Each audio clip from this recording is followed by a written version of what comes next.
Well, hello, my friends. JW here, and welcome to another brand new episode of Dunswell Zoo.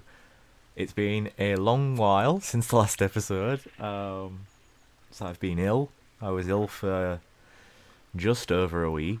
I've been working, which I've been very busy at work. But I think like a lot of people, I do 9 till 5 or 8 till 4 or 10:30 till 6:30. And my entire day is spent at a computer screen, and I don't then want to come home and sit in front of another computer screen. So that sort of delays my progress. And then I've also been on a date, and I've been talking to a girl, and she's amazing, and hopefully things are going to progress further there. Um, so yeah, but I finally got the time now to sit down and create an episode of Dunswell Zoo. And we're changing things up a bit. So, in the last episode, we was meant to do the Himalayan Manal and the Pallas's cat. The Pallas's cat mod hasn't been updated in a very long time, so we ended up not doing the Pallas's cat habitat. But I definitely still want to do a habitat for Pallas's cats. So that'll be at a later date, either when there's a new mod or the mod gets updated, or we officially get the animal. Who knows what's going to happen next. So the next episode on my schedule is the Ussuri Dhole. But then I decided, I think, if I remember correctly in the last episode, that actually we should do the snow leopard next, because then that's going to give us sort of our outside habitats, so I know how much space I've got to work with for the Ussuri Dhole and the Himalayan brown bear. But I want to do the snow leopard habitat all in one go, and I'm not going to have the time to do that today. So I figured we'd do a tour of the Pantanal Paradise instead, because I've not done a tour of the Pantanal Paradise yet. So that's what we're going to do today. We're going to explore the Pantanal Paradise so you can see how things are currently looking and what sort of plans I have for this area moving forward. So, without any further delay, let's get stuck in. So we start here. So we've got a sign on the left for the Pantanal Paradise, and we've got the directions over on the right here. You can just see we've got like the ocelot, the marsh deer, the howler monkeys, we've got a monorail station, guest amenities, a restaurant, giant otters, and the realm of the jaguar, amongst other things in this direction. So you pass through this little like temple gateway, and you're now in the Pantanal. So the theming for the Pantanal, besides it being South American, was wetlands, because the Pantanal is one of the largest wetland basins in the world. So I wanted to have all the habitats sort of incorporate bodies of water as much as possible. Let's just speed this up a little bit. So you got a bit of a walk to get in, to be fair, but it's fine. Still need some outside planting. This is the boundary wall. There's a road at the other side of this wall. So I just need to disguise that a little bit more. But you get to this sort of mini plaza area, and you can see we've got a giant bird cage to the left. And then to the right, you've got two paths. You can go up on this wooden bridge, or you can go through the gates. For the purpose of the tour, we're going to go through the gates first, into Capybara Springs. So this is the second iteration of this habitat. So the first iteration had Azara's agoutis, capybara, and white-faced saki monkeys. And it's now got, for the time being, capybara and Azara's agoutis. And you can see, I believe they're Bolivian grey titi monkeys on the island. If I can spot any of them, that is. Ah, there they are. They're all coming out of the house now. But at the moment, I'm not overly happy with this habitat. I think just having the capybara and the agouti, it needs something else in here. I'm not sure what else to put in here, but it needs something else in here. So I'm not overly happy with it at the minute in terms of the animals that are in here. But you've got like your little board, like no food or drink, don't shout at the animals, don't attempt to touch them, don't pick them up, don't feed them. keep all noise to a minimum, keep on the path, and children must be supervised at all times. So this is the first sort of area for the capybara, and you'll usually find them swimming. In fact, I think that's them there. Yep. So we've got a fair amount of capybara, to be fair. So you stand a good chance of seeing them. In fact, there's one over there as well.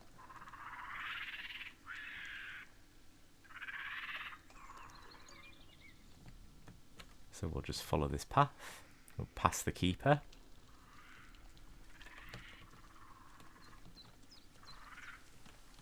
And we'll head up on this raised walkway here. And you've got a waterfall right here, which is going to help mask the noise. And it's obviously going to spray the path, and it'll be a fun sort of guest experience. But there is an Easter egg behind the waterfall, and I have spoken about it before, in that we've got some capybara statues for people to try and find. And we've just got like a little area down here where the capybaras could just chill out if they want. They've got, in fact, here we go. And there's an Azara Zaguti down there as well. And they've got like a little shelter that they can just sort of escape away from people into there. It's a really nice sort of habitat. It's just not full enough. I need another species or another 2 species in here to just sort of fill it out a little bit more. And then you come down here, down at the other side, and you've got capybara again. So you've also got an Azara Zaguti in there. It's absolutely fine. They're free to go wherever they want in this habitat.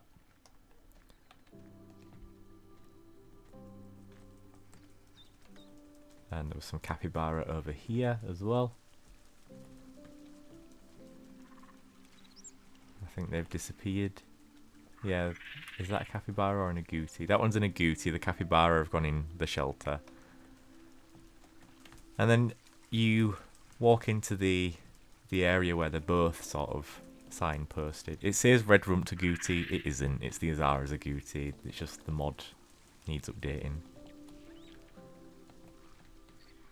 There's capybara on the path there. I believe there's an agouti walking towards us through the grass here, possibly. But we'll move on with the tour. So we've got this raised walkway that goes out onto a jetty above the water. And this is for the Bolivian grey titi monkeys. Initially they were mixed, but they were spending too much time on the ground, and I don't like that. They should be sort of climbing more. So I gave them a little island and loads of climbing enrichment, and they still spend most of their time on the ground, unfortunately. But at least you can see them from here. You know, you can get some fairly good views, to be honest. Whee! But you also get the opportunity, there's a capybara, you also get the opportunity to see them in here as well. They have access to this area and they can use it whenever they want. I don't think I've ever actually seen them in here more than twice, I think. But yeah, it's there for them to use. And then you get to this part which you can fork off, which I'm not swearing at you with that, by the way. So you can either go left and exit, or you can go right and it takes you through like a little foresty jungle, which I thought would be really nice for the agouti, because they do sort of live on the forest floor. So it's nice and shaded, there's barely any sunlight getting through here, and there's just capybaras up here as well. Little shelters again, just sort of dotted around everywhere. And you'll get another view of the cappies and the agoutis. Another shelter back here. And then this of course brings you out near the exit. You can also see inside the Bolivian grey TT monkey house. One of them's just left, I think. Oh no, there it is. So yeah, they have access to the inside and the outside as well. And they're just a bundle of joy, essentially. They just run about all over the place. So yeah, we've got that. And then you, of course, exit. And you can enter from this area as well. You're not meant to, technically. I'd rather you enter from the other end. But there isn't a one-way system in Planet Zoo. So yeah, I would like another species to go in here. Maybe another 2, just to sort of expand the sort of activity in that habitat, because it's a fairly big habitat for just capybara and agouti, and it was initially built for 3 species, so we'll see what happens. But you get a better view of the TT monkeys if you use this raised walkway. And there you go, you've got your Bolivian grey TT monkeys.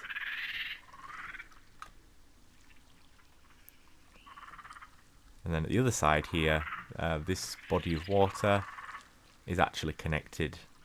It flows through the fence to this.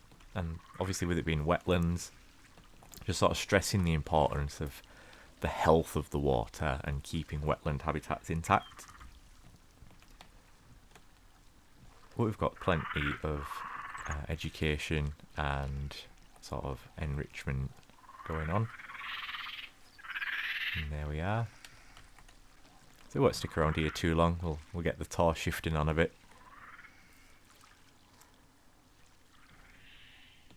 Yeah, you've got like overfishing.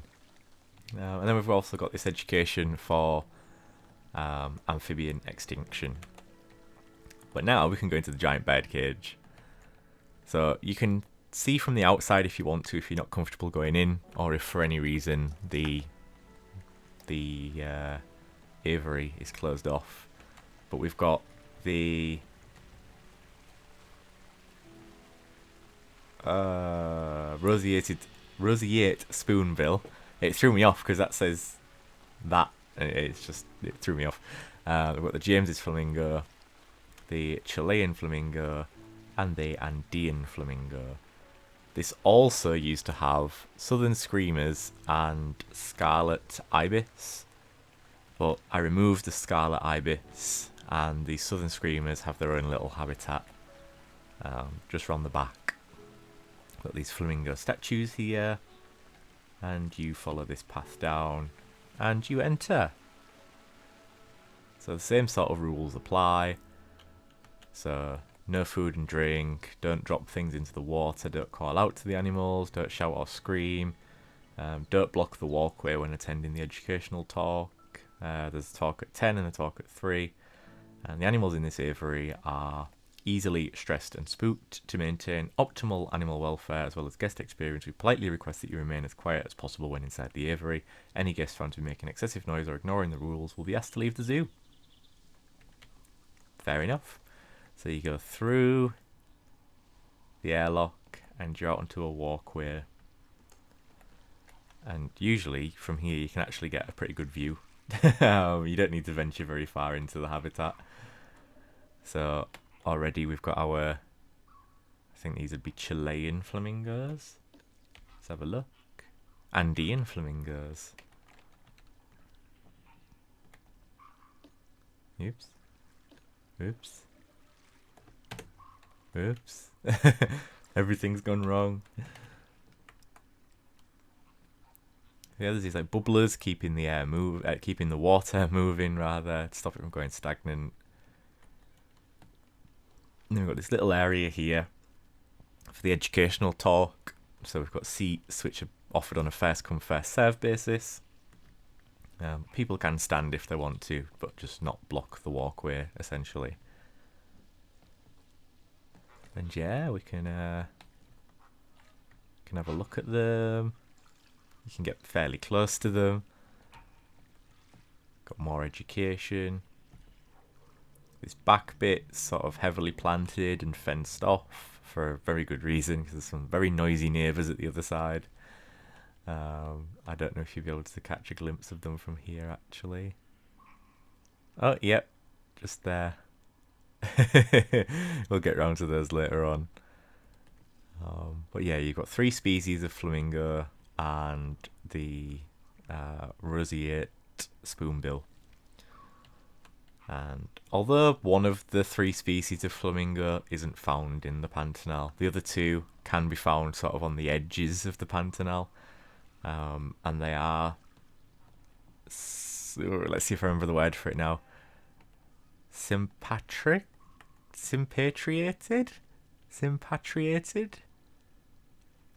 Essentially, the presence of one species encourages the presence of another species, and they can't breed without those numbers, even though they don't breed together.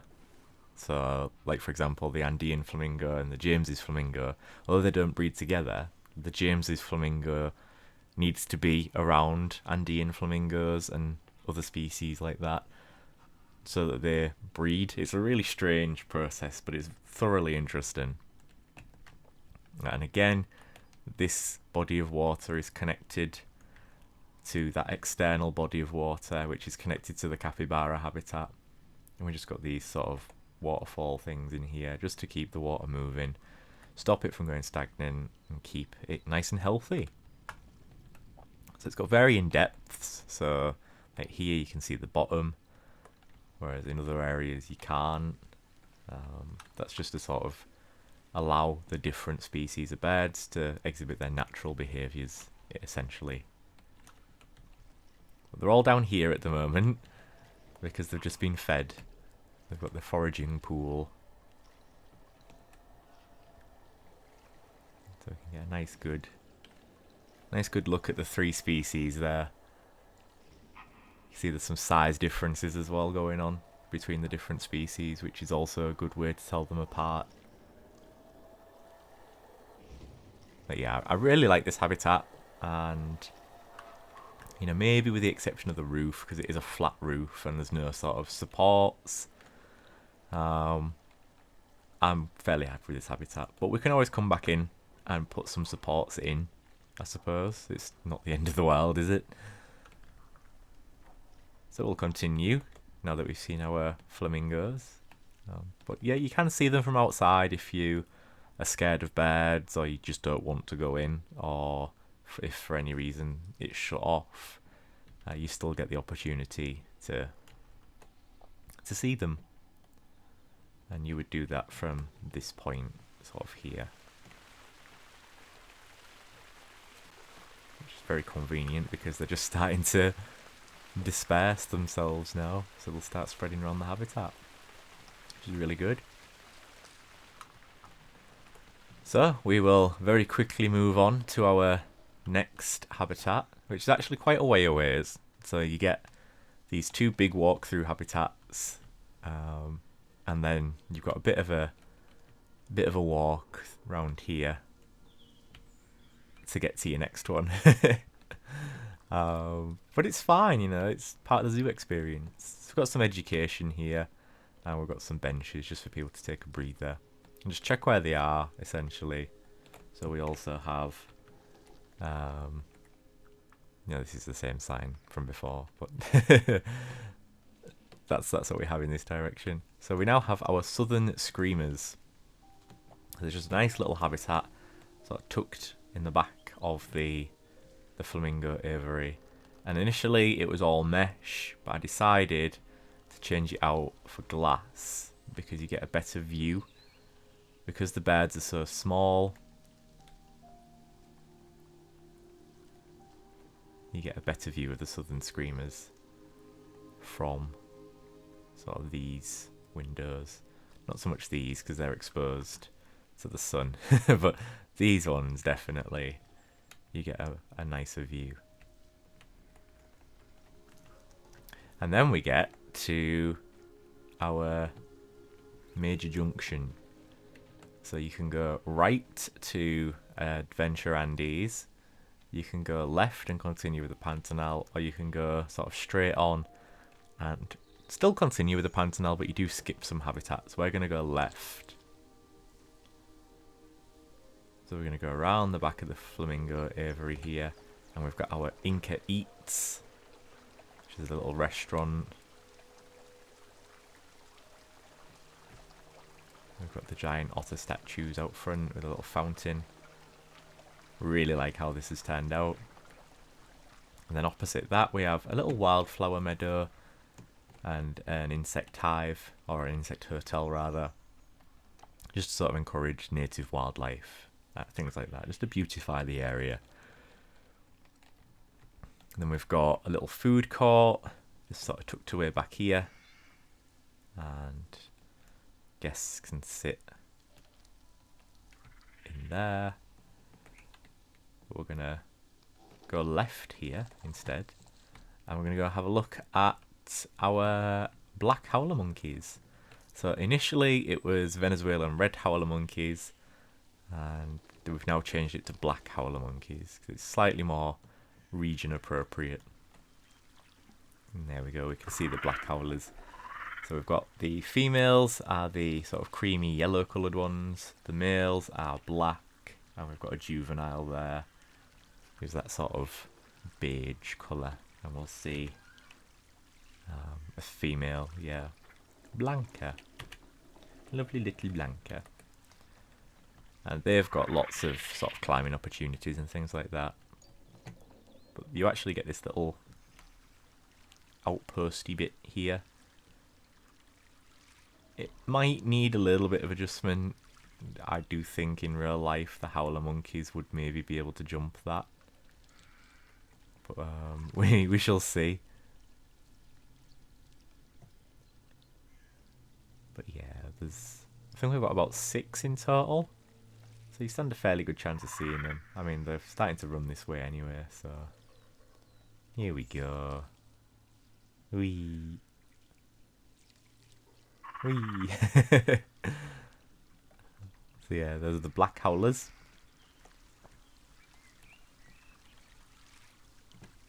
And then we're gonna nip this way, because you get another opportunity to view them. And then you can also view one of their 2 indoor areas. So there's one that's on show, which is this one, and there's one that's off show, which is just behind this wall. We've got the juvenile and a female in here. And I might put some sort of backdrop in here. It does look a bit bland at the minute, doesn't it?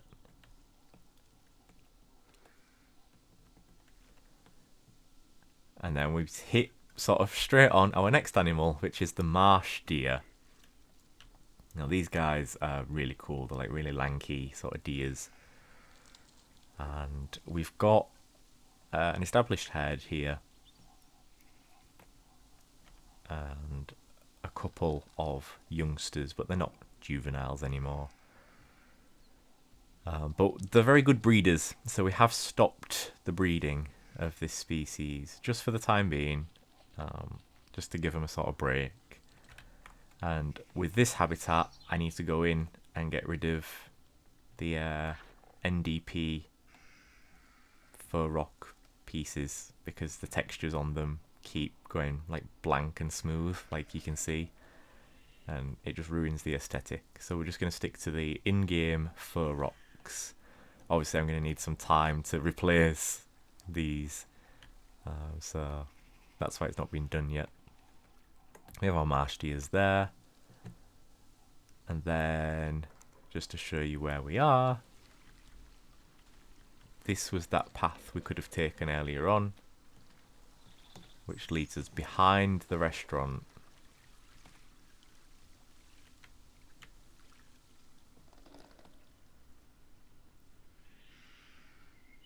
Bit of frame stuttering there for some reason. Yep, so this is that sort of junction.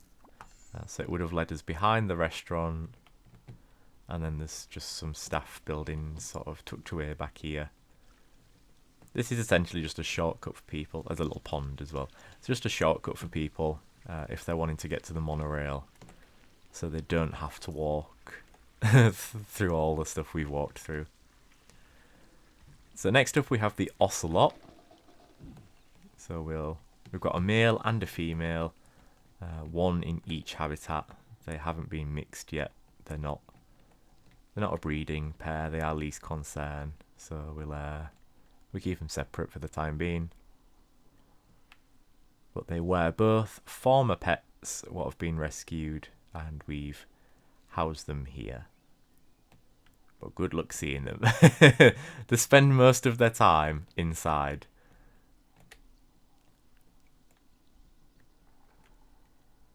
Which looks to be the case today. So we'll carry on. But then you've got another little food court just sort of tucked away in here. And then you've got your Pantanal platform straight in front, which is the monorail station. And then you've got another entrance to Adventure Andy's over there. We'll nip up the monorail platform just so you can sort of see the view, 'cause it's a pretty decent view.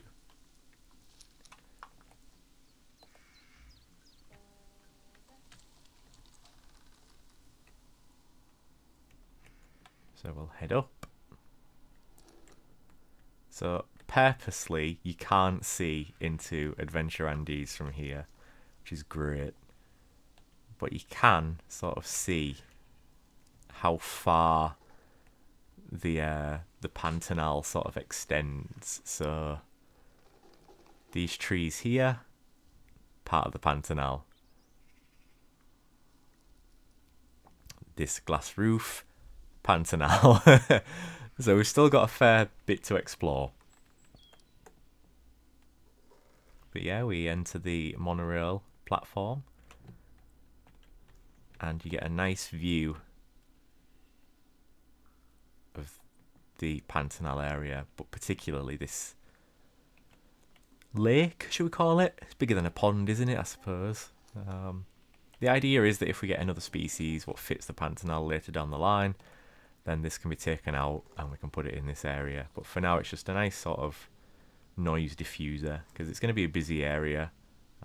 You know, people coming off and on the monorail, walking through the Pantanal, coming in and out of Adventure Andy's. So the waterfall's going to just diffuse and soften all that noise from people chattering and people running and things like that. And then you've got the monorail continues into... what's the next zone? The monorail continues into... the Atlantic Forest is the next zone. And then up there you can see the area we've been working on, which is the Himalayan Heights. But we shall continue with our tour of the Pantanal. So we've got staff areas sort of down here, which is great. And just sort of do some dodgy parkour to get down quicker and speed this tour up. So if you come round the side of the Pantanal platform, there's actually a little entrance into what will be the Atlantic Forest. So I'll just show you a quick sneak peek of that. There's nothing of interest here really. So this is going to be the Atlantic Forest. And this is just where I store all my fences and things like that. But you could also go to the toilet if you so wish. We've got one of the toilets here. And then we've got the conservation station next to it. So the conservation station's where you'd go to like adopt your animals. It's going to be like a mini sort of gift shop experience. And we've got some what sound does the animal make, that kind of thing. We've got some snakes in here. This is Hermina. Let me remember the name of her. She's a boa. I know she's a boa. What is she? Anaconda. She's not a boa at all. She's a yellow anaconda. And then we've got another sort of what sound does the animal make. So you can do your adoption packages from here. Then you've got your keeper experiences, things like that. Then you've got your general information. So don't be afraid to ask if you need help, if you're lost. There are paper maps available. Alternatively, you can download the app and do that. Food and drinks available throughout the zoo, but do not eat or drink when inside buildings and walk through habitats. Dispose of your rubbish properly. First aid is available at all food courts and conservation stations around the zoo.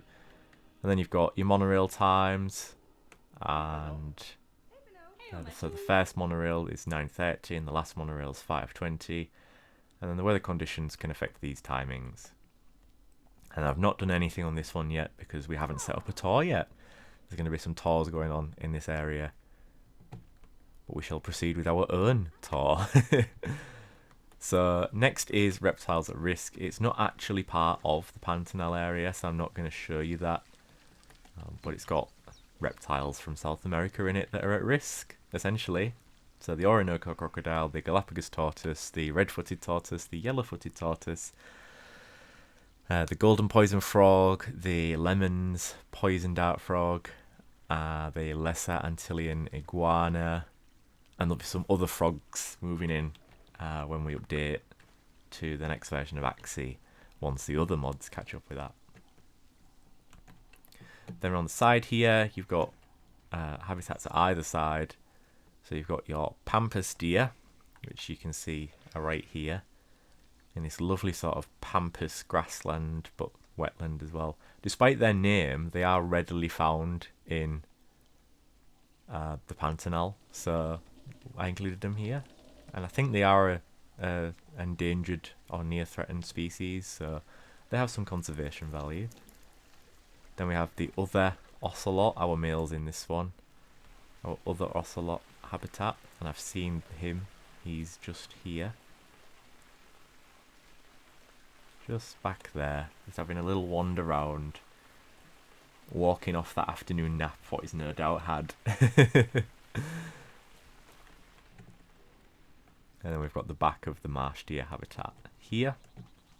So we're going to go left for now.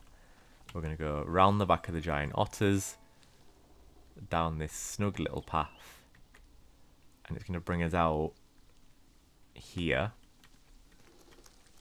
And we've got this sort of view of the marsh deer. So you'd be able to see them sort of down here, plodding about in the water, but you can also see them up here in the house and things like that. It's a really sort of different perspective what I wanted to bring into the viewing experience.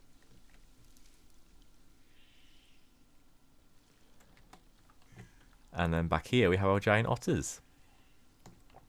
So they have sort of a three-part habitat essentially.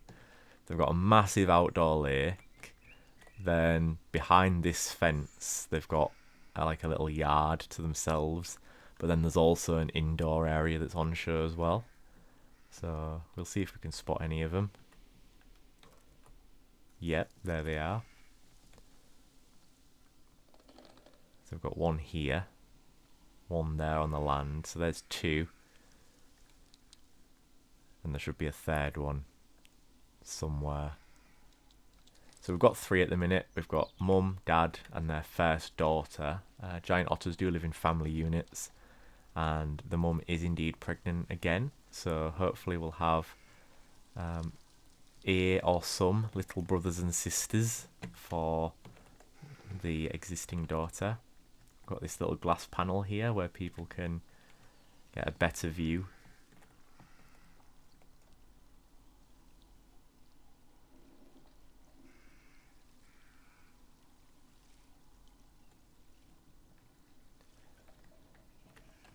And then round here again, glass panels for a better view, and you can actually see one of them right there. They're very vocal, very active individuals, giant otters. If you've ever seen them in a zoo, you'll probably hear them before you see them. And then we've got probably the biggest habitat in the entire Pantanal, but for the fewest species. It's just for one species, and it's our jaguar complex, the realm of the jaguar. So we've got a old male jaguar in this first habitat, and that's why the viewing opportunities aren't great, because you want them to have as much privacy as possible to live out the rest of their life. And Norman's probably asleep inside, to be fair. He usually is. But yeah, he's got like an assisted ramp to get in and out of the water. A lot of his enrichment is climbing and stuff. It's all sloped. There's not a lot of jumping involved, so it's really nice on his joints. But before we enter the realm of the jaguar, I'm just going to take you up here and show you the alternative views for the pampas deer and the giant otter. For the giant otter, we've got this view here, so you can see them feeding. We've got the little mud bath back there. There's one that's just come out of the water. And there's one at this side somewhere, unless that's that same one. Possibly the same one.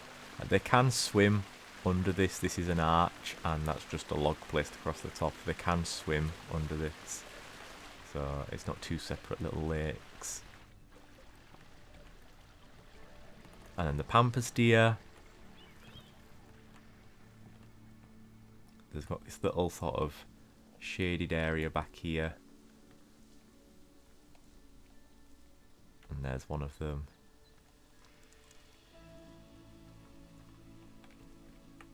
They are, in fact, near threatened, rather, not endangered or vulnerable. They're near threatened. But they're quite small for deers, and you can just see them sort of dotted throughout the entire habitat, essentially. So we've got some back there. And we had some down here, yep. There's the male here. They're just sort of enjoying life, really. That'd be a good shot, that. Just two of them sort of swimming. Of course, the mod hasn't been updated, so they are swimming above the water, which does make things a bit more comical.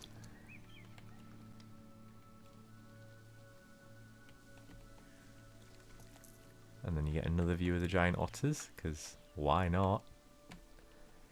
And then we go down, and you get a view of not so much the pampas deer from here, although you can sort of see them through the blades of grass, and then this viewpoint that just looks so comical. The floating pampas deer, ooh. But this is what you want to be down here to see, essentially. Now I do need to do something with the roof here, because the sun shines through the roof and you essentially can't really see anything, unfortunately. But the giant otters have access to this indoor heated pool. The adults can just launch themselves sort of off this ledge if they want to. But there's also a ramp there, and this gives them access to an offshore den here, but we can also shut that off, and there's a secondary den behind this door here, and we can keep them separate if need be, for whatever reason that may be, you know, medical, or just to avoid the pups going into the lake too soon and they can't swim and they drown, which unfortunately did happen recently at Yorkshire Wildlife Park. They had a giant otter pup and it accidentally drowned playing with its brothers and sisters, so it's a loss for the park, a loss for the family, and a loss for the species. So it's nice to have these measures sort of built in. But the big build was Realm of the Jaguar. So this is heavily inspired from Spirit of the Jaguar at Chester Zoo. But whereas that houses multiple species, this, for now, just houses one. So we've got our Jaguar education, so the plight of the Jaguar. And then we've got Old Man Norman. So he likes his creature comforts, is an older gentleman. He likes nothing better than napping and eating, and it can usually be found catching 40 winks in his heated hay bed offshore. On his heated platform indoors, or if the weather is to his liking, it can be found in one of the adapted platforms outside. Being an older jaguar, he needs some specialist care. His habitat here at the zoo is designed to be as accessible as possible, with a shallow outdoor pool, adapted climbing platforms, and carefully formed terrain and planting to be as easy to navigate as possible. Norman also has a lot of privacy, as he's an older jaguar. I wanted to give him a nice, easy and quiet life in his final years, while still letting him be a jaguar. And we might actually see Norman, if he's not in his offshore area, which is very likely that he is. Yeah, he's probably in his offshore area. So we'll magically walk through the glass and just take a quick peek. Ooh, he's not. Let's try and find Norman. Let's try find Norman. There he is. So old man Norman's just having a little wander out here. Then in the next habitat we have Xochi, I think. Is it Xochi? Yeah. Xochi and Angmar.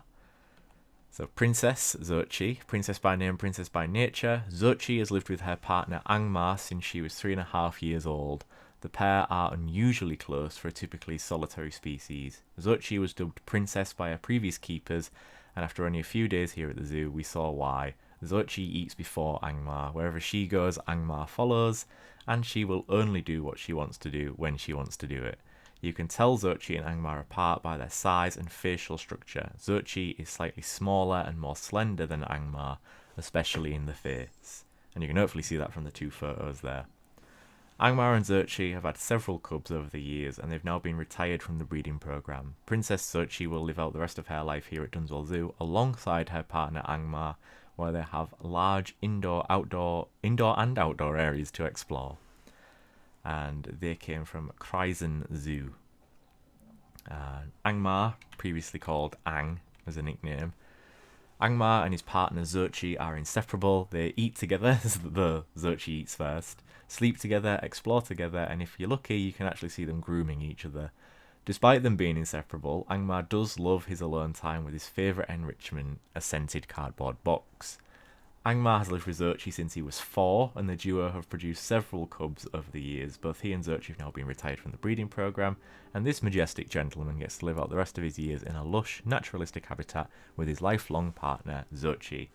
Angmar is a very stocky jaguar when compared to Xochi, especially in the head and the face. He's also slightly larger than Xochi. And we'll see if we can spot them. So again, a very different looking habitat on the inside. I didn't want these habitats to look the same, despite them holding the same species, just to sort of keep things nice and varied. So you can see Angmar's favourite toy there, which is the scented cardboard box. But it looks like they're going to be outside, I reckon. So we'll head out there next. So we've got Jaguar outdoor viewing. So we'll pop outside. You've got this monkey puzzle tree here. And you sort of head back here. Don't feed the animals and be quiet, essentially. But we should see Angmar and Xochi out here. He says. Let's have a zoom in, see if we can spot them.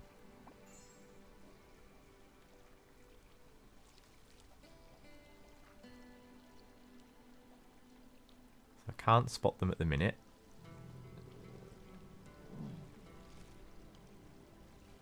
And they're not swimming, so they're probably inside or they're behind the waterfall. But we've got to head back inside anyway, to be fair, so we'll just have a quick look, see if they've come back out for us. Doesn't look like it, does it? They'll be asleep inside together. They usually are. Oh no, they're usually outside actually, to be fair, but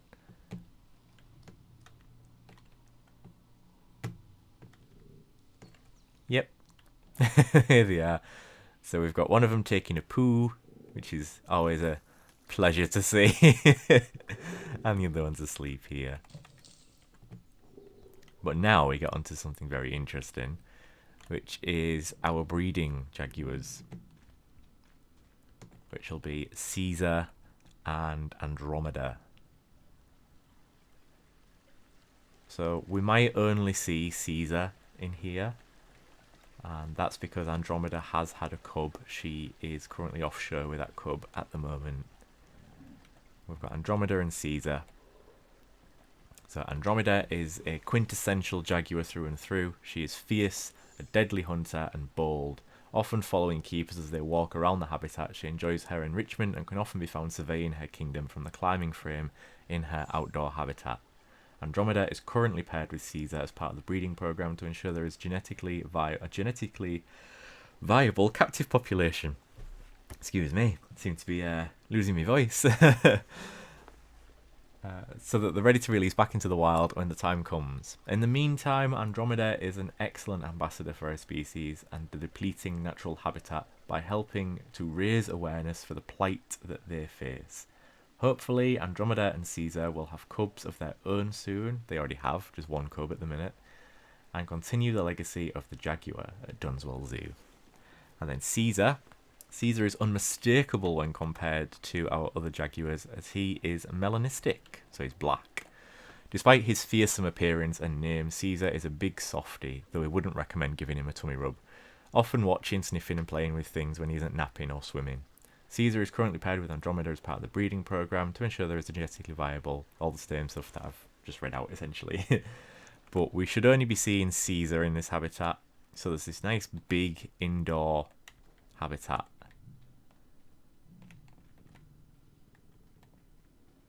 Which is sort of the size of both the other habitats combined on the inside. But it's designed in a way that we can then open that door at the back, which has the cubbing den and the offshore enclosure. And we can let the cub and mum be in here. And we can close that door. And then when mum and cub are in here, they'll have access to this indoor shelter. So we can then shut the cubbing den off. And then mum and cub will have access to this in the big outdoor area. But it looks like Caesar's outside. So we will follow this keeper and see if we can spot Caesar. So we've got the back of reptiles at risk. I do need to do something with this wall because it's just bland at the moment.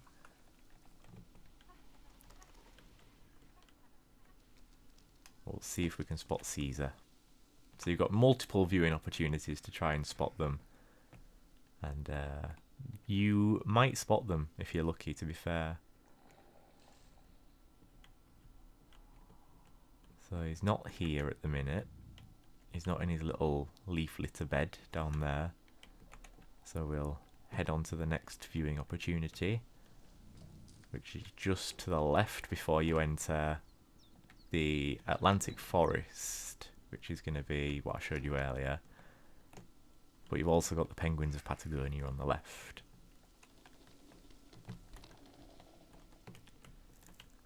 So we've got our second viewing opportunity. Here he is. Our lovely Caesar. Just playing with a bit of meat hanging from a hook, as you do.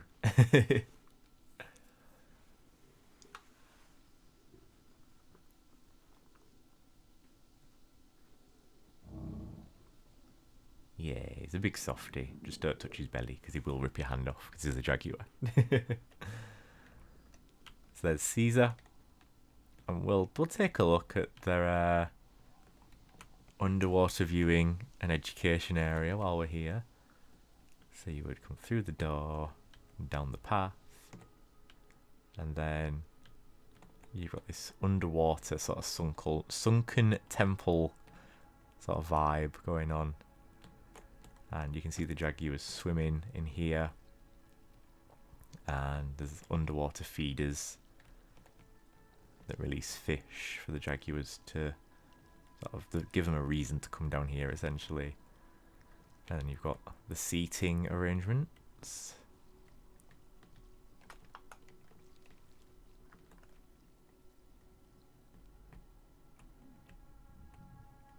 And then we'll quickly head back and I will show you the offshore area for the jaguars. Even though that's not something the guests will get to see, it is something that I do want to show you, just so you can see how the cub's getting on, and Andromeda. So what we'll do is we'll come in through this one. Meow.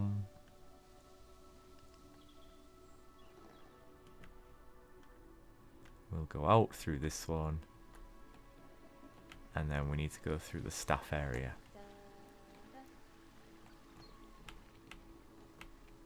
So we pop out here.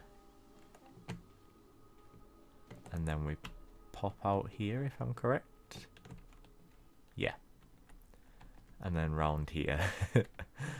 And then here we go. We have the offshore area. You can see mum and cub. They've got food out should they want it, but they're just they're just chilling at the moment. Just enjoying some time to themselves. And then this den here links to that indoor habitat with the, there you go. And this links to the cubbing den, which is here. And then obviously this links to this offshore den, which is where they both are at the moment. And then there's a fairly decently sized sort of nursery pen, as I call it. So it was designed to get the jaguars used to all the different sort of sights and smells and things like that. So there's a little pool of water here, just to sort of get them used to that. It's not particularly deep. Then you've got some stone climbing enrichment here, and they can smell the leaves and touch them and things like that. You've got some wooden climbing enrichment, so they can get used to those textures. Got the tree they can scratch on, and then we can also open this area up into where Caesar is. And Caesar can come up and smell the cubs and things like that. But at the moment there is just that one cub, which is absolutely fine. You know, one's better than none. And the cub does need a name. And the cub is just waking up, actually. So it is a little boy. So we are going to need a name for him. So pop your name suggestions in the comments. And that, my friends, has been a tour of the Pantanal at Dunswell Zoo. Thank you very much for watching. Please remember to hit that like button and subscribe to the channel if you have enjoyed this video and want to see more Dunswell Zoo content. You can find me on Instagram at JW_YT. You can also find my real life wildlife photography on Instagram at JW_wildlife photography. Until the next time, my friends, thank you so much for watching. Please do remember to hit that like button and subscribe to the channel if this is to your liking. And I shall see you all in the next video when we return to the Himalayas for the snow leopard. Until then, my friends, stay safe, stay kind. Thank you very much for watching, and bye-bye for now.